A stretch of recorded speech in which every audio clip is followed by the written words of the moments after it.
যার যেমনি ইচ্ছা লুটে পুটে খাইতেছে।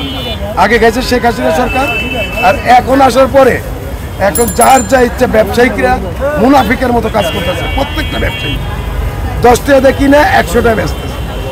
পেঁয়াজ, মরিচ, সব জিনিস তাদের ইচ্ছা মতো বেচতেছে। ম্যাজিস্ট্রেটরা আসে, আইসে দেখে একদিক দিয়ে চলে যায়, আরেক দিক দিয়ে কি করণীয়, কি করা উচিত? এই যে একটা অস্বস্তি কাজ করছে, যদি প্রশাসন কঠোর হস্তে দমন করতে পারে, এই সমস্ত ব্যবসায়ীদের কঠোর হস্তে দমন করতে পারে, তাইলে ভালো হবে। বুঝতে পারছেন? কঠোর হস্তে দমন করতে হবে, তাইলে হবে না। আপনারা দেখেন এরা ওদের মতো এভাবে আপনাদের দাম দেখে মিলিয়ে দিতে হবে। আমি কালকে দেখলাম সোয়াবিন তেলের গায়ে রেট লেখা আছে কত, 5 লিটার 915 টাকা, সেটা বিক্রি করতেছে 1070 টাকা। তার কোনো সদুত্তর নাই। এই বড়ই চাইতেছে কত, এনে 120 টাকা বেচতেছে।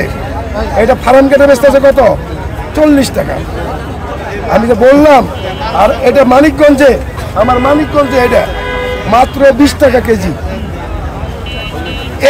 এই বড়ই এই পিছনের মার্কেটে পাইকারি বেচতেছে 40 টাকা। তাহলে এইখানে হইতেছে 160 টাকা। 100 টাকা পাল্লা এখান থেকে এইটুকু আসতে 1 কেজি। এটা কি আপনারা দেখেন? এরা সব যে আর যা এমনি ইচ্ছা মতো খাইতেছে, ই করতেছে, ব্যবসা করতেছে। রোজার মাল বলতে কিছু নাই। আপনি কি কিনবেন? 400 টাকা কেজি হয়ে গেছে।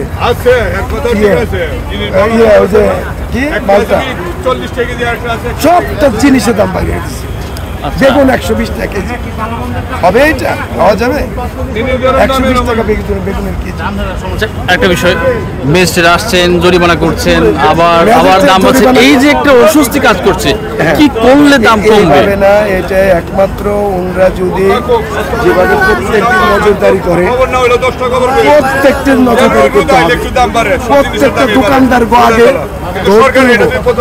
এই দোকানদাররা বেশি বড় চোখ, এরা তো এমনি সাধারণ মান্ডি, ওনাদের কোনো মূল্য রেট নেই। যাদের দোকানদার ওদের মূল্য রেট আছে, ধরতে পারতেছেন, কিছু করতে পারতেছেন, কিছুই করতে পারতেছেন। মূল্য লেখা আছে কত, 825 টাকা, সেখানে নিচ্ছে 970 টাকা। উত্তর চাইলে যে আমার উপরের থেকে দিচ্ছে, আর ওর উপরের থেকে কইতেছে আমার উপরের থেকে দিচ্ছে। তাহলে শেষ পর্যন্ত উত্তর কোন জায়গা, উপরে কোন জায়গা? জনসাধারণ কি তাদের কাছে জিম্মি, নাকি আসলে সরকার তাদের কাছে জিম্মি?